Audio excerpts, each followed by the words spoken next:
Hello and welcome to our quick guide on mastering commas in English. First off, what is a comma?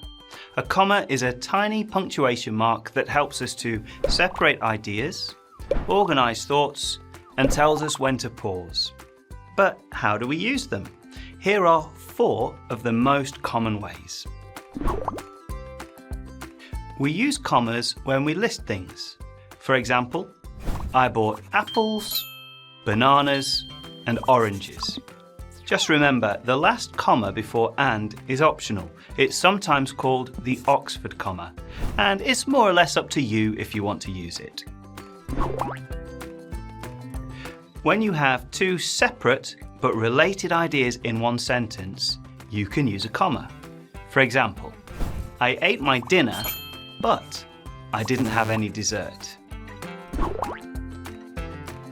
We use commas after introductory phrases, like, after eating, I felt full. The comma separates the introductory phrase from the main sentence. Let's look at another example. Before going to sleep, I ate an apple. Adding a comma can completely change the meaning of a sentence. For example, let's eat, Grandma, has a completely different meaning to let's eat Grandma. See the difference? So, if it's possible that someone could understand your sentence in more than one way, you can use a comma to make what you mean more obvious. And that's it. These 4 simple tips should help you to use commas correctly.